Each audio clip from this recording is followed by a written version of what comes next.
ছাত্রদল ও যুবদলের সন্ত্রাসের পরেও শিবিরের উপর ভয়ানক নৃশংস মধ্যযুগীয় বর্বর হামলার পরেও ওপেন হামলার পরেও জামায়াত ইসলামী দায়িত্বশীল রাজনীতি করছে।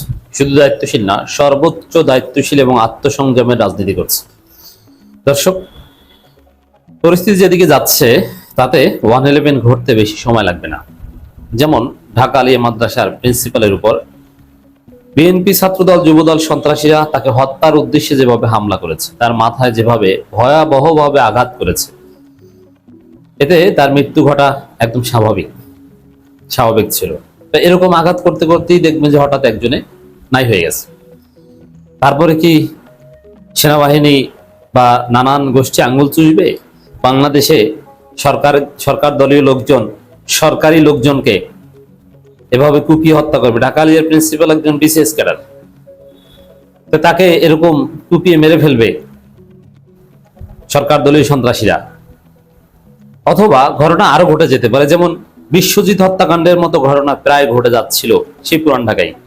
ন্যাশনাল মেডিকেলে ঢুকে রোগীর স্বজনদের, রোগীদের বেধড়ক পিটিয়েছে ছাত্রদল সন্ত্রাসীরা। কত বড়! ওদেরকে যদি সন্ত্রাসী না বলেন তাহলে আপনি অপরাধ করবেন, কারণ যারা মেডিকেলের জরুরি বিভাগে ঢুকে ভয়াবহ হামলা করে তাদেরকে কি বলবেন? সেখানে বিএনপির এক ওয়ার্ড প্রচার সম্পাদককে পিটিয়ে মাথা ফাটিয়ে দেওয়া হয়েছে, কারণ কি তার দাঁড়িয়ে আছে শিবির সন্দেহ। আপনি চিন্তা করেন, যে বিশ্বজিৎ ছাত্রলীগের কাছ থেকে রক্ষা পায়নি, এরকম আরেক বিশ্বজিতের পরিস্থিতি ঘটতে যাচ্ছিল। তো এই জায়গায় যদি সত্যিকার অর্থেই ঘটনা ঘটে, কোনো একটা লাশ পড়ে, তাহলে ওয়াকার বাহিনী বসে থাকবে বলে মনে হচ্ছে না। তারেকের জন্য লন্ডনে সেফ এক্সিট রেডি করবে। পরিস্থিতি এদিকে যাচ্ছে। এমনিতেই দেশ চালাতে পারছে না, বাজেট সাপোর্টারি লোন নাই, আইএমএফ ঘুরাচ্ছে যে লোন দিব বলে দিচ্ছে না। চীন এমওইউ সাইন করেছে কিন্তু 4 আনা দেয় না। আর চীনের একটা হিসাব বলি, পৃথিবীতে সবচাইতে লোন ডিসবার্সমেন্ট রেট কম হচ্ছে চীনের। মানে তারা বলবে আপনাকে এই যে $2 বিলিয়ন দিব, কিন্তু ঘুরাতে ঘুরাতে আপনাকে $1 বিলিয়ন দিতে কয়েক যুগ পার করে দিবে। আর বেশিরভাগ ক্ষেত্রে যা বলে দেয় না। যেমন ইউনুস চীন সফরে গেছিল, তখন বলেছিল যে $1.9 বিলিয়ন দিব, না $1.8 বিলিয়ন, 4 আনা দিছে। এরকম দিন শেষে তাদের লোন পেতে হলে তাদের বলয়ে যেতে হয়, এত সোজা না। এদিকে খলিল রহমান আবার ডোনাল্ড ট্রাম্পকে খুশি করতে উদ্যত হয়ে আছে। এদিকে ভারত উঠে পড়ে লেগেছে, শেখ হাসিনাকে নিয়ে ভারত খেলছে। এই পরিস্থিতিতে বিএনপির ক্ষমতা অত্যন্ত নড়বড়ে, যে কোনো সময় যে কোনো অনাকাঙ্ক্ষিত ঘটনা ঘটে যেতে পারে। এবং আওয়ামী মহল, আওয়ামী সফট পাওয়ার সবসময় তাদেরই অ্যাপয়েন্টেড ওয়াকারুজ্জামানকে উস্কানি দিচ্ছে যে কিছু একটা করেন ইনক্লুসিভ রাজনীতির জন্য।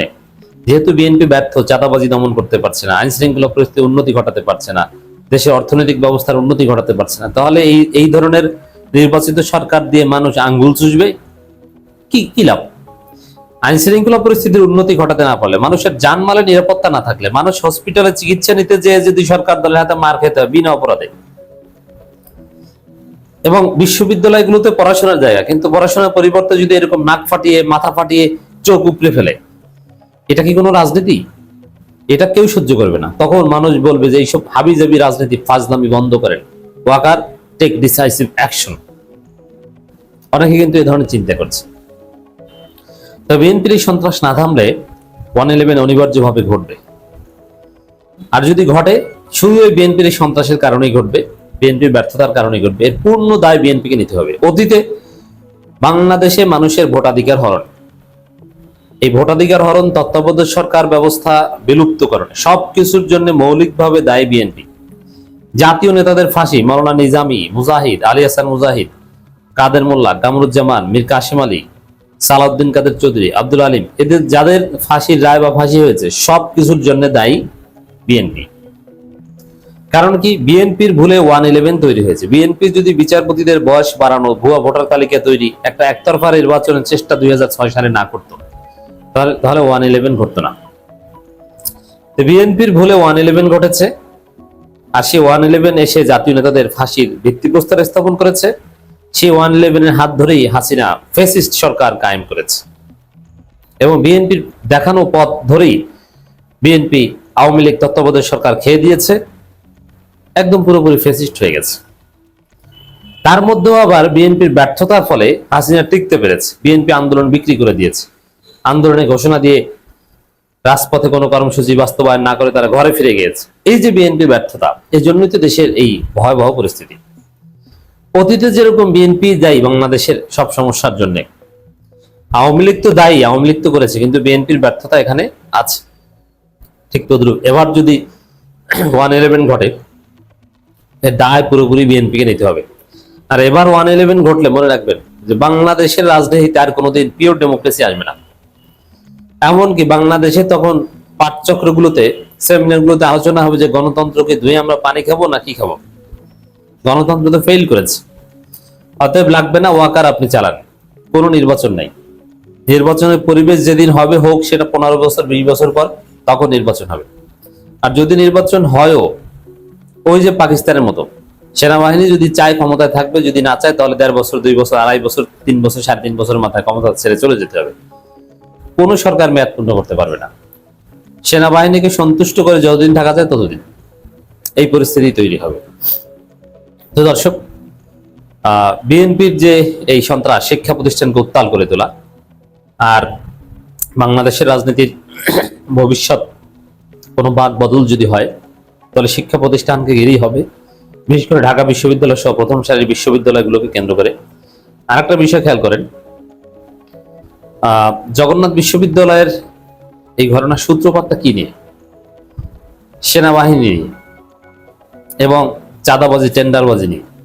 শিবির সহ সাধারণ শিক্ষার্থীরা চায় জগন্নাথ বিশ্ববিদ্যালয়ের হল সহ দ্বিতীয় ক্যাম্পাস নির্মাণ যে বিরাট কর্মযজ্ঞ, এটা সেনাবাহিনী করুক, কারণ তাদের বিশ্বাস সেনাবাহিনী করলে দুর্নীতি হবে না, অব্যবস্থাপনা হবে না, কাজের কোয়ালিটি মেনটেন হবে।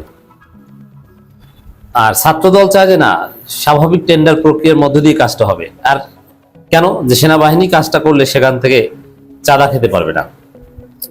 আর এটা এক একজন ছাত্রদল নেতার জীবন মরণ প্রশ্ন। কারণ যদি এই প্রজেক্ট থেকে সামান্য % টাকাও যদি চাঁদা পায়, তাহলে তারা ধনী হয়ে যাবে, তাদের জীবন ওই টাকা দিয়ে চলে যাবে। আর সেনাবাহিনীর কাজটা পেলে 1 টাকাও খাওয়া যাবে না। সেনাবাহিনীকে কাজ দেওয়া যাবে না, এর বিরুদ্ধে ছাত্রদলের অবস্থান এবং ছাত্রদলের হামলা। তাহলে এটা সেনাবাহিনীর আত্মসম্মানের কিন্তু একটা প্রশ্ন। তো এই জায়গায় এই ধরনের ঘটনা লাশ পড়ার পর্যায়ে পড়লে ওয়াকারুজ্জামান কিছু একটা ঘটিয়ে দিতে পারে। এই জায়গায় জামাত যদি একটু উস্কানি দিত, এই রবিউল আলম নয়নদের বিরুদ্ধে যদি জামাত রাজপথে নেমে একদম ভয়াবহ সংঘর্ষের একটা পরিস্থিতি তৈরি করত, তাহলে ওয়াকার সুযোগ পেত। কিন্তু না, জামাত জাস্ট একটা প্রতিবাদ করেছে। দেশের বিভিন্ন ক্যাম্পাসে ইসলামী ছাত্র শিবির উপর ছাত্র দলের সন্ত্রাসীদের নগ্ন হামলা তীব্র নিন্দা প্রতিবাদ। মিয়া গোলাম পরোয়ার আমিরের জামাত উস্কানিমূলক কোনো কথা বলেননি। রাজপথে লাঠিসোঁটা নিয়ে নামেন নাই শাহিন আহমেদ খানরা, শফিকুল ইসলাম মাসুদ। সর্বোচ্চ দায়িত্বশীল রাজনীতি করছে, মার খেয়ে নিজেদের সাময়িক পরাজয় হলেও শিবিরের ছেলেরা অনেক অসন্তুষ্ট হলেও, কারণ জামাত এখানে বিএনপির মতো সেম আচরণ করলেই 111-এর পদধ্বনি শোনা যাবে।